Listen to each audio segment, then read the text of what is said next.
Estamos recebendo hoje aqui no Espaço Online o Dr. Marcos Lucon, urologista do Centro de Referência da Saúde do Homem, da Secretaria de Estado da Saúde. O assunto de hoje, impotência sexual ou disfunção erétil. Nós já falamos aqui o que caracteriza esse problema, quais são os fatores de risco, e a gente precisa dizer que há uma solução, há tratamento.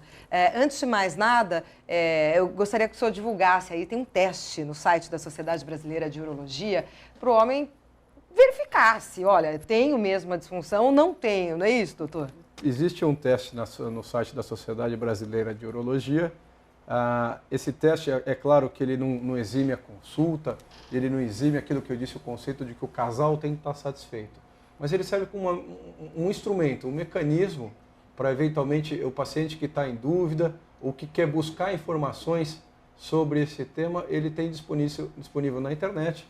Isso é uma coisa que está aí, é só você acessar, é gratuito, é um serviço da Sociedade Brasileira de Urologia. E esse paciente, então, ele vai conseguir ter vamos dizer assim, uma mensuração daquele problema pessoal. É verdade, um primeiro contato, né? E a partir daí buscar ajuda médica realmente, se for o caso. Exato. Como a gente estava conversando aí há pouco, existe a condição da disfunção erétil e que o paciente tem uma diminuição da atividade sexual, uma incapacidade. Isso não representa um problema para o casal, então não vamos colocar como uma doença.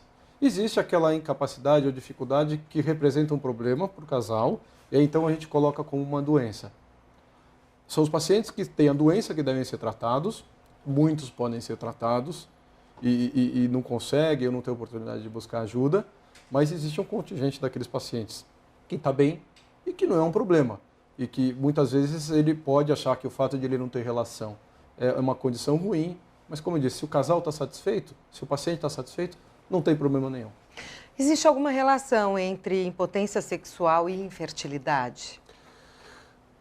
Existe, na verdade, de uma forma geral, não. Eles são assuntos separados e o paciente que tem... É claro que para você ter uma relação, você precisa ter ereção e precisa completar a atividade sexual. Então, se a gente disser que o paciente que tem de 40 anos está com problema de relação e ele não consegue ter filhos por conta disso, provavelmente é que ele não quer ter filhos, né? Uhum. Então, de uma forma geral, não existe nesse sentido. O que existe mais particularmente é quando você tem, por exemplo, especificamente o diabetes, e que o diabetes avançado de muitos anos, o que ele acontece? O que ele produz? Como tem essa neuropatia diabética, a ejaculação, ou seja, a emissão do sêmen fica prejudicada nesse homem com diabetes que não está tratado por muitos anos, e aí a fertilidade desse homem mais maduro fica alterada. Se ele não tem... Esses casos geralmente são pacientes que já têm aquele formigamento, pode ter um pouquinho de lesão de rim, um pouquinho de lesão da visão, então ele tem outras lesões também no diabéticos. Então, particularmente tem nesse caso o diabetes, mas são entidades separadas, de uma forma geral a infertilidade está aqui, a disfunção está aqui. Entendi.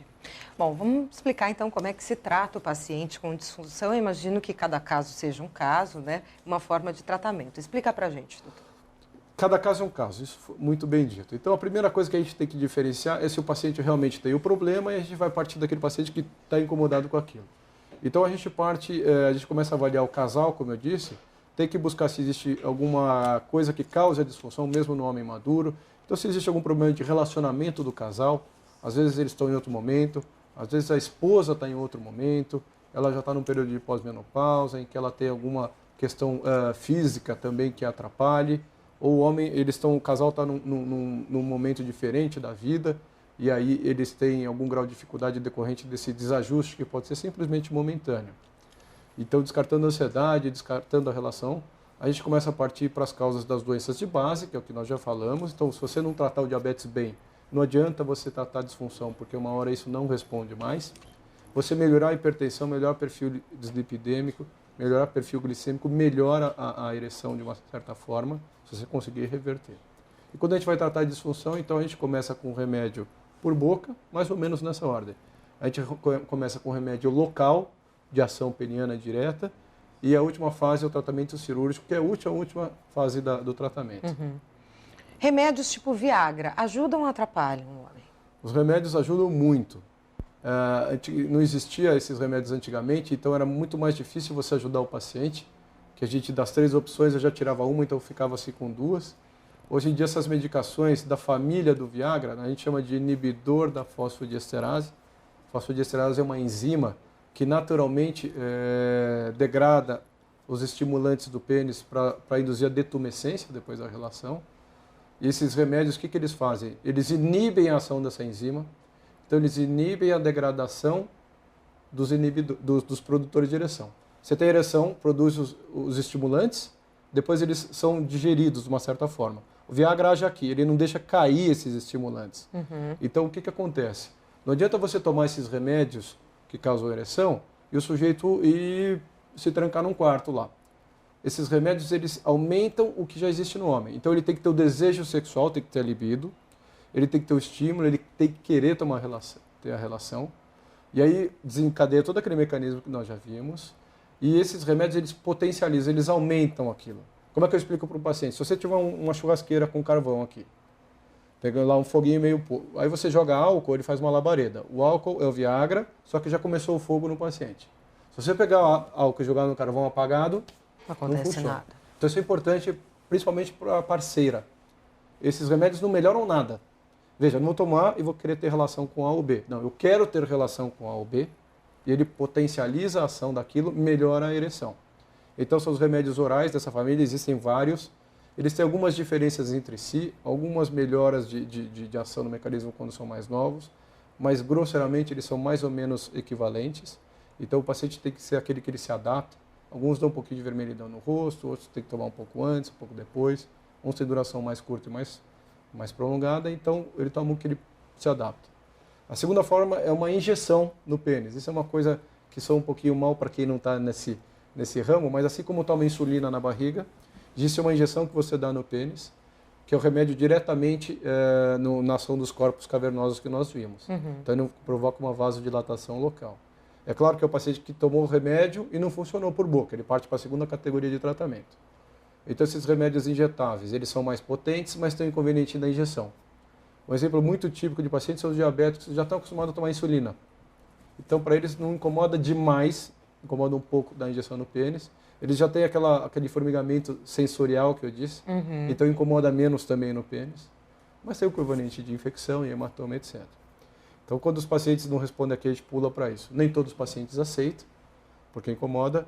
E, por fim, a última linha de tratamento é o tratamento cirúrgico, que são as próteses penianas.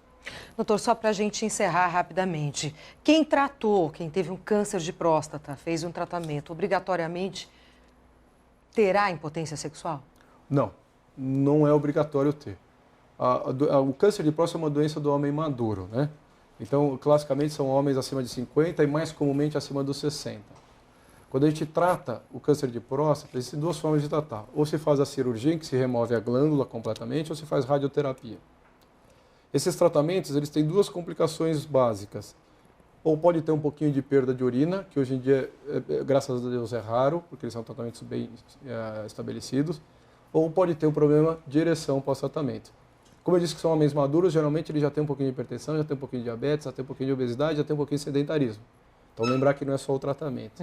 Quando ele tem mais que 60 anos, a chance de ele ter problema de ereção depois do tratamento é 2 vezes maior do que tem menos, que tem 40 anos. Que é raro ter câncer de próstata.